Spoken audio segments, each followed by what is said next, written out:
Have you received negative feedback from clients? Perhaps you don't know how to frame and compose your shots? Or maybe you just want to save time and avoid the mistakes that I've made in my 2000+ event career. Either way, I'm here to help. Let's do it. Number 1, group shots. Get full length, full body shots. Get them in both vertical and horizontal. So this means getting at least 2 shots of this group at the very minimum. The third shot can be closer. You need to fill up the frame and get nice and cozy with your group. With the fourth shot, you want to give them permission to have fun, be silly, and be candid. A go-to line that I like to say to a group, hey, we're gossiping now. It's recess and we're all gossiping. Usually, the group of girls know exactly what to do and they just go, oh my God, yes, no way, oh my God, ha ha ha, yes. Reason, you need to capture the guests in all of their entirety. They've spent time, money, and effort into creating their outfits because you want to give them the photo that they're going to be posting on social media.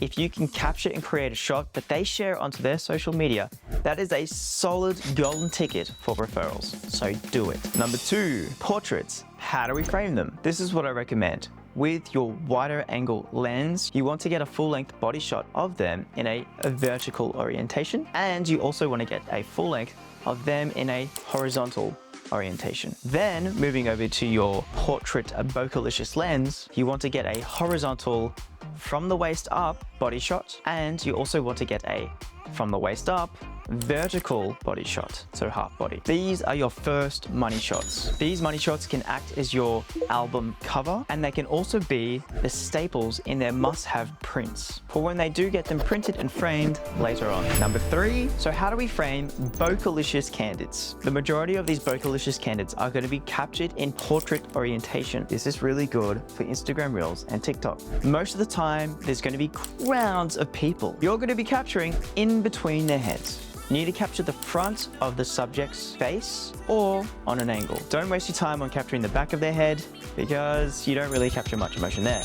Number 4, cake and speeches. Yes! Frame your shots so that you're getting wide photos full of context, close-up photos full of detail. When the clients are scrapbooking, they want to be able to show the timeline of the event, including blowing the candles, cutting the cake, and any speeches that were made. Getting shots of reactions to the speeches are fantastic. These are really easy shots to get, but make sure to get a good position, get in front of the guests. Another way to frame your future is by clicking that like button and subscribing and clicking the bell. Bing. Leave a comment on whatever you would love to learn about next in the future, or if you'd like me to improve on a certain aspect with these videos, let me know. Number 5, small details. Getting real close with these props, decorations, tableware, gifts, anything that the clients have received or anything the clients have paid for. We have to pretend that the clients are making a scrapbook in the future. What do they want to show off? We need them to be able to stick in some flicks of the gifts, of the decorations, of all the time and effort and money they spent into creating the event and the way it looked. Number 6, we're going outside and inside. Play it safe and simple. Get panoramas of the outside and the inside. Go from room to room, angle to angle. In terms of specifics with the framing, go wide.